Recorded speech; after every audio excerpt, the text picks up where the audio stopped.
Good morning, fabulous listeners. It's February 17th, 2026, and welcome to the Gaily News, where we dish out the truth with zero filters. I'm your host, Elliot Bright, bringing you the latest from our ever-evolving world.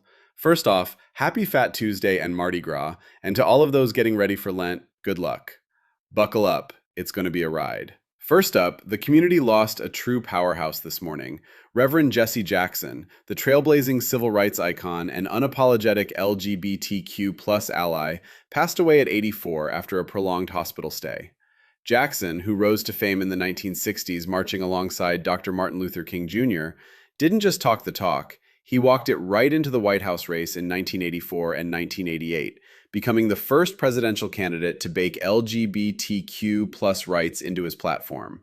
Remember when he called for marriage equality, back when most politicians wouldn't touch it with a 10-foot pole? During the fight against California's Proposition 8 in 2008, he thundered, "Marriage is based on love and commitment, not on sexual orientation." As a Chicago native, Jackson's advocacy hit home for so many, affirming that our struggles are intertwined. His legacy?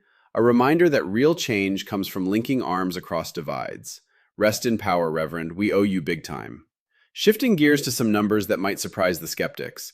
Gallup's latest poll, dropped just yesterday on February 16th, reveals that 9% of U.S. adults now identify as LGBTQ+, holding steady from last year's 9.3%, but more than double the 3.5% back in 2012 when they first started tracking this. Based on phone interviews with over 13,000 folks, the data shows bisexual folks making up the lion's share at 57% of the LGBTQ+ crowd, followed by gay men at 20%, lesbians at 12%, and trans folks at 11%.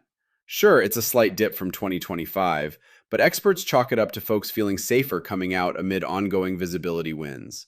In a country where anti-LGBTQ+ bills are still slithering through legislatures, this stat screams progress, but also a call to keep pushing, because visibility isn't victory if it's not backed by protection. Now let's turn up the volume on some Fat Tuesday flair.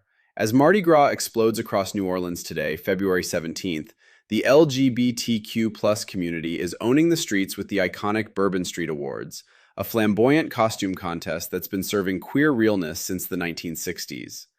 Kicking off in the heart of the French Quarter's gay district, this free spectacle draws crowds for over-the-top ensembles that defy gravity and convention.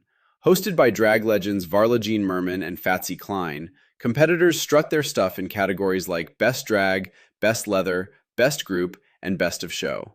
Amid the beads, parades, and king cakes, spots like Oz New Orleans on Bourbon Street are amplifying the vibe with guest DJs Alex Cohen, JRB, and Steve Sidewalk spinning through the night, drag shows galore, and VIP passes to skip the chaos.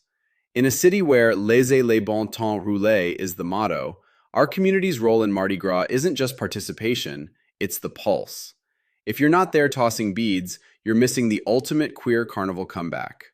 Speaking of flags and fights worth having, Senate Minority Leader Chuck Schumer is charging ahead with new legislation to slap federal protections on the pride flag, elevating it to the same status as the U.S. flag, military banners, and POW/MIA symbols, because apparently some folks need a law to remind them that equality isn't optional.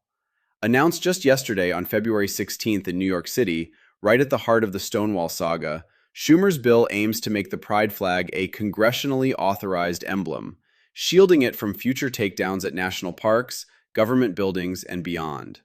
The proposal, co-sponsored by Representative Dan Goldman in the House, would let sites like Stonewall decide for themselves what flags fly, bypassing executive whims.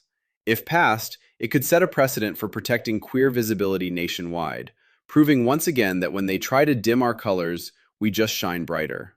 Finally, across the pond, the Church of England has hit the brakes on LGBTQ+ equality, halting all work on same-sex ceremonies at their General Synod meeting on February 12th in London. After years of heated debates and proposals for blessings, the bishops voted to shelve it indefinitely, citing theological battle lines and pressure from conservative factions. Albert Mohler called it a clear win for traditionalists, while The Guardian notes it's left progressive Anglicans fuming, with one LGBTQ+ priest delivering a passionate plea that fell on deaf ears. How long before they realize dragging their feet on equality is just blessing bigotry? The faithful deserve better. Much better. And that's your Gaily News. Again, happy Mardi Gras. Keep shining bright out there, darlings. Stay fabulous. Stay fighting. This is Elliot Bright, signing off.